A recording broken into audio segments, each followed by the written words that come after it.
That's exactly That's all I was trying to do. All right, you're on record. On record. On record. Got the flickering light going on. Yes. Mood set. Just speak up. All right. So, first of all, introduce yourselves. We are the Oceanographers. I'm Clayton. I'm Sean. I'm Matt. I'm James. All right, cool. And you guys have one album out currently? Yeah. We have one album. It's called Thunderous Goodbyes. Cool. And kind of my curiosity is what really sparked the inspiration for the album? What sparked the Guess inspiration we'll have for our to album? leave them lyrically at least to Clay. Because he kind of does that part of it. I think there were two. Sorry, do you mind? I'm just gonna take a second Oh, here. go ahead. I don't care. Jeez. What do you think? Childhood aims. I think it was mostly reflecting on growing up a lot. Like a lot of the years following high school is when the band kind of developed and when we first started to try and find our voice. So I think it probably just chronicling a lot of the experiences we had for the first couple of years after graduating. All right. Where are you guys all from, or how long have you known each other? Me and this guy went to high school together. Yeah. New West. Grew up in New West. But we all met around 2011. At least by 2011, we all knew each other, and that's when we started playing together. So what was your first show like being? Oh, that's a great question. Well, my parents went away, and we'd been jamming in the basement for a while, and then I had a big party, which turned out way better than expected. It was packed, and everyone was definitely taking part in some beverages. Yeah. And they were loving it, and it was our first ever time playing, and we were screwing up all over the place, but it was awesome. It was great. Everybody it was just great. so drunk. Yeah. I never thought I'd be nervous playing drums in the living room. Yeah. Well, That was strange.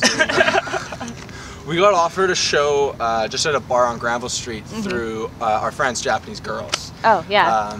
Well, now they're pretty well-known Vancouver band. Yeah. But they kind of gave us our start with the bar scene, and we had never played a show at all, so we saw this house party as an opportunity to practice. Yeah, basically play in front of people before we were charging people to come see us. And that was our first show. How would you describe the first feeling, stepping on the stage, knowing that you're doing your first show? All these people are looking at me.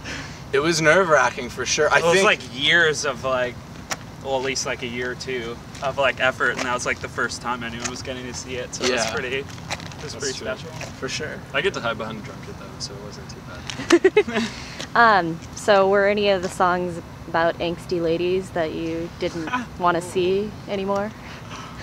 There were two relationships that happened in the band that probably inspired some of the songs. Yeah. But not entirely. Not entirely. No.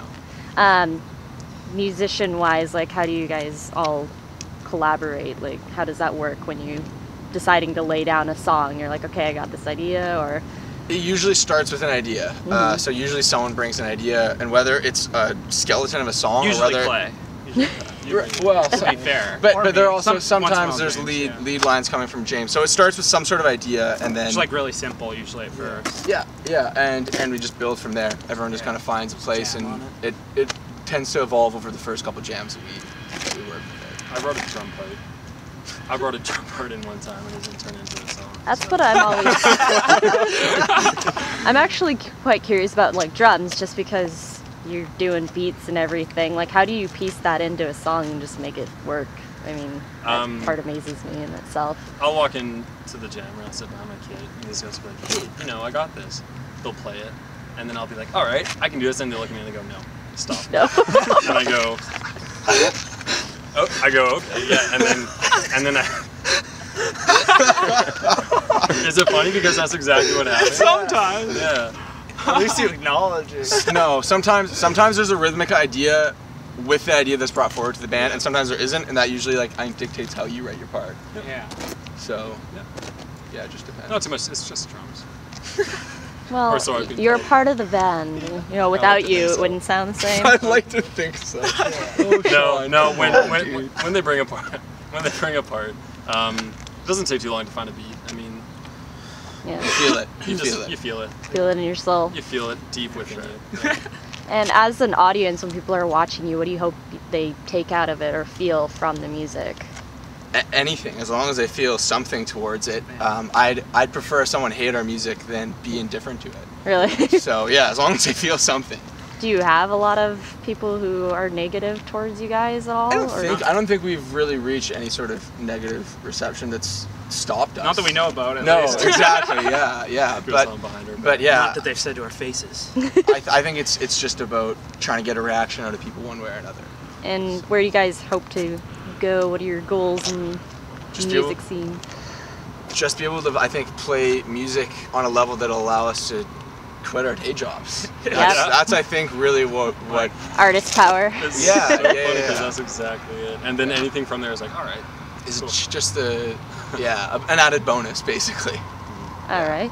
And then kind of off topic of the music, stylistic, like what you guys wear from head to toe, is that change on stage, or is it just kind of like what you guys wear is what you like to wear? Oh, it's changed so much. Yeah. You can call Clayton here the minister of style. I don't know. I find I'd wear what I would wear normally, to be honest, but that's just me. Yeah. You're just naturally cool. It's not like practice where you're wearing like gym shorts and a t-shirt sometimes, right? And like you're feeling crappy. You're the only one who does that, Clay. I know. You know, you definitely put some thought into it, but you have to be natural. You have to be comfortable with what you're wearing, and it has to be stuff that you wear every day, or else. Well, Gaga pulls it off. I don't know. Maybe it's different. But somehow, yeah. What other questions have I got? How did you come up with the name? Oh man, when I was in like 9th grade, I didn't even play an instrument, but me and my friend like loved music, and we were like, oh yeah, like let's start a band or something. We were like, okay, like of course we worry about the name before we worry about like playing an instrument. So we're like, oh yeah, like what should we call ourselves? And we were just like into like Bill Murray a lot and like Life Aquatics. We were like, really? Oceanographers, that's a cool name. Anyway, never turned out to be anything, but then like years later, and with these guys, I was like, what about Oceanographers? They're like, yeah, that's cool, let's roll with that. Yeah? And we all had like a love for at least. I think James. I've never even seen the movie. So. The three of us were in love with Life Aquatic, and that was like a pretty big influence. I love that movie. Yeah. Seriously? Never seen it. You've never seen it? That's bad. You're part of the band and you haven't seen the influence. Yeah, that's like what we're dealing with, I guess. All right, well, that about sums up my interview. Awesome. Thank you so much. Conclude this broadcast. All right. It is all out.